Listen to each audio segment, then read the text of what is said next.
The stage lights had long faded, yet somewhere deep inside, the echo of laughter still lingered. At 72, Rowan Atkinson sat quietly in a corner of his country home, a place wrapped in stillness, far removed from the roar of audiences that once adored him. The man who had made millions laugh without uttering a single word now seemed to carry an entire conversation inside his silence. The interviewer, uncertain how to begin, finally asked, "Do you still laugh as much as you used to?" Atkinson looked up, his eyes calm but tired. A small, hesitant smile crossed his face, the kind that feels more like a memory than a moment. "I think I've used up most of my laughter," he said softly, "and some of it was never mine." The words hung in the air, quiet but heavy. Here was Mr. Bean, the eternal child, the clumsy fool, the universal symbol of innocence, confessing that laughter, his greatest gift, had also been his greatest burden. Behind every silent gag, behind every exaggerated fall, there had been exhaustion, self-doubt, and a heart slowly learning that joy can turn into loneliness when it becomes a performance. He paused, tracing the rim of his teacup, as though searching for the right sentence. "There are 5 people," he finally whispered, "who turned my laughter into silence." He didn't sound bitter, only haunted. The room grew still. Even the clock seemed to hesitate. For the first time, the world's quietest comedian was about to speak, not through gestures, not through characters, but through the ache of being human. 5 names, 5 betrayals, and a single truth that every performer learns too late. The louder the applause, the lonelier the echo.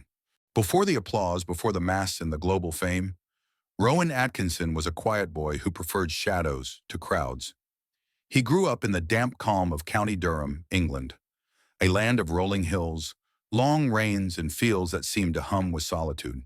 His father, Eric, was a farmer, disciplined, stern, practical. His mother, Ella, ran the household with warmth, but even her love carried the English restraint of the time. Affection was seldom spoken, only understood. The Atkinson home was not loud, not dramatic. It was orderly, silent, predictable. Rowan was the youngest of 4 brothers, the most inward of them all. He spoke little, watched everything. His stammer began early, a stubborn, invisible companion that trailed every sentence. When he tried to speak, words betrayed him. They broke apart in the air, leaving him suspended in humiliation. Other children laughed, some imitated him. That laughter, sharp, careless, carved something deep inside him. It did not make him angry, it made him observant. He began to study people, memorizing how their eyes shifted when they lied, how their smiles faltered when they felt small. In that silence, a strange power began to take root. He realized that communication was not born from speech, but from rhythm, from gestures, pauses, expressions, timing. He would stand in front of a mirror at night, imitating faces, inventing movements, learning how to express every human emotion without saying a word. Silence, he would later say, isn't emptiness, it's a language of its own. At school, he was brilliant in logic, fascinated by how circuits carried invisible energy, perhaps because he saw himself the same way, quiet on the surface, electric underneath. He entered Newcastle University to study electrical engineering, and then Oxford. But somewhere between the blueprints and the endless formulas, he found theater. Not through words, but through physicality, the poetry of the body. The boy who had once been mocked for his stammer now held power in silence. When he performed, time seemed to bend. People laughed, and for the first time, he didn't feel small. He felt understood. Yet deep within, the wound never fully healed. The silence that once protected him had become a mask. And one day that mask would make him famous, and quietly, very quietly, begin to consume him. It began, as most miracles do, in a small and almost invisible moment.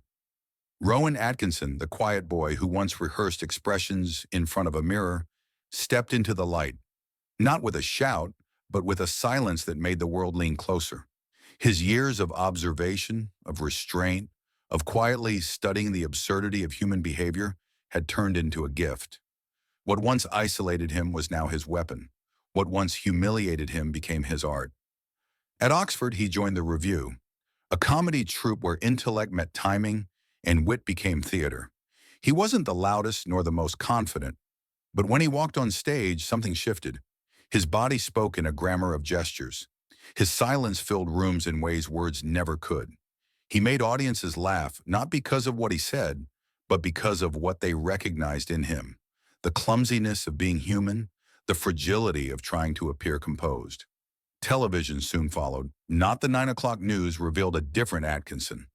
Sharp, ironic, surgical in his delivery. He could turn an eyebrow raise into a punchline, a pause into a revelation. Britain took notice. Then came Mr. Bean. The character was an experiment at first, a physical exploration of awkwardness. But something in that absurd man-child struck a universal chord. Without speaking a word, Mr. Bean became a mirror to billions, a portrait of our own small humiliations, our own secret loneliness. Children laughed. Adults nodded. The world adored him. With global fame came fortune and a peculiar kind of isolation. Every airport, every hotel lobby, every crowded street echoed with one sound: laughter. But it wasn't his laughter, it was theirs.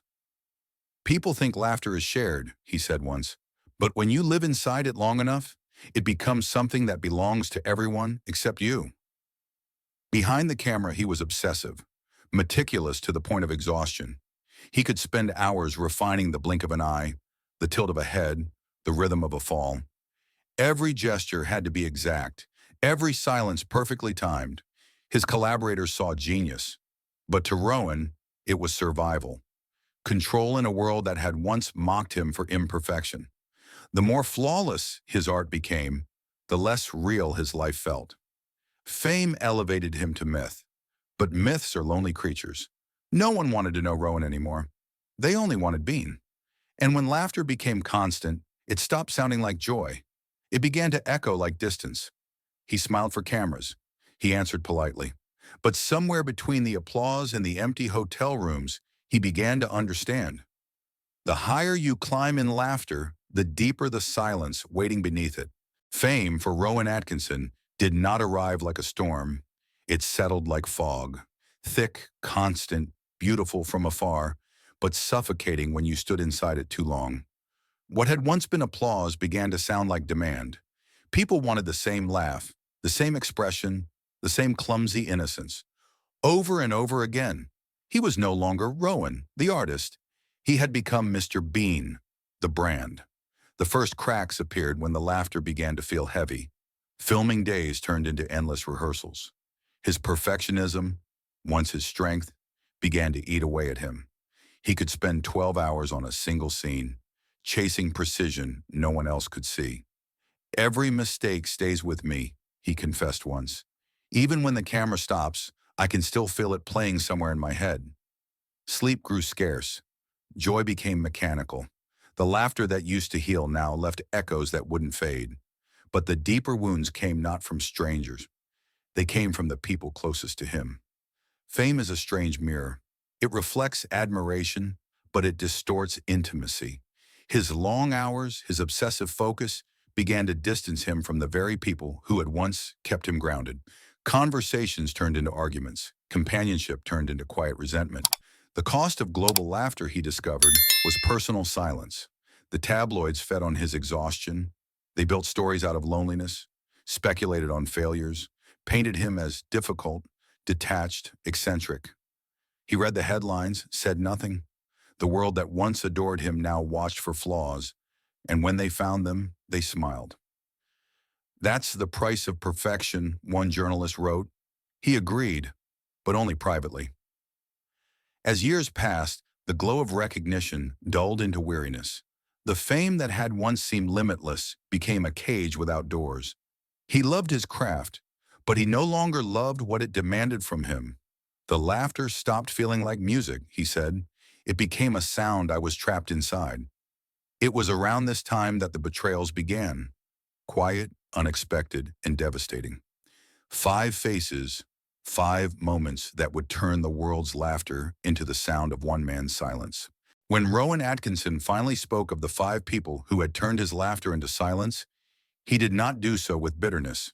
His tone was quiet, reflective, almost gentle, as if each betrayal had already been transformed into memory. You can't spend a lifetime making people laugh, he said, without discovering how easily trust can break.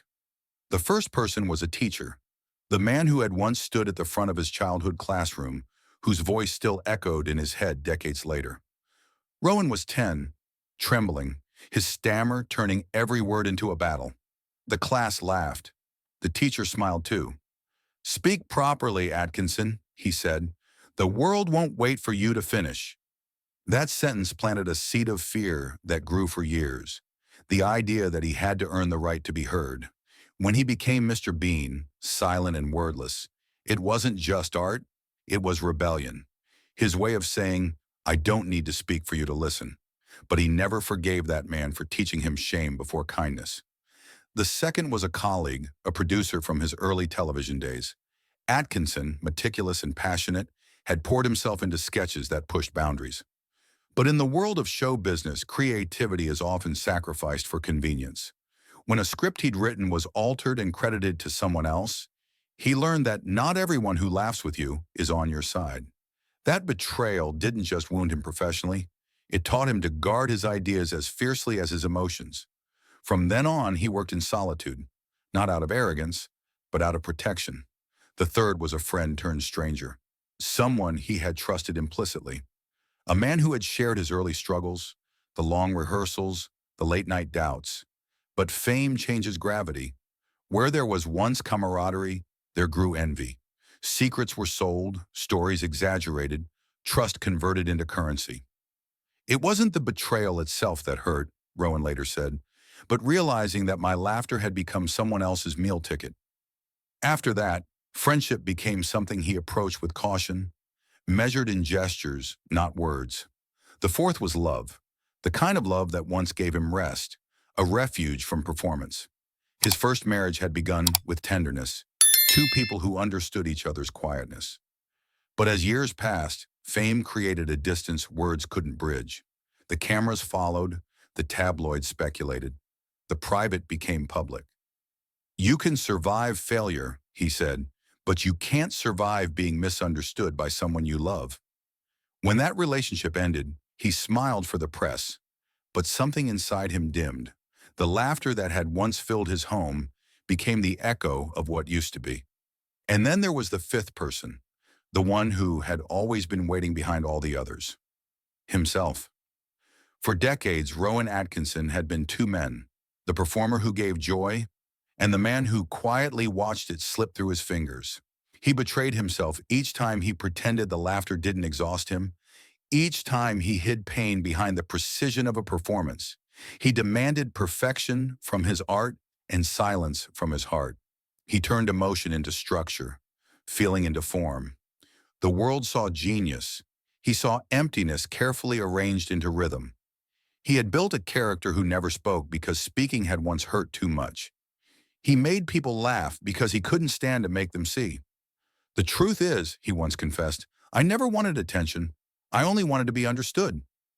Over time, he began to realize that his greatest fear, of being laughed at, had become his entire existence. People didn't laugh at Rowan anymore, but they laughed because of him, and that distinction made all the difference. The silence that followed every performance felt heavier than applause. As he entered his 70s, he stopped running from that silence.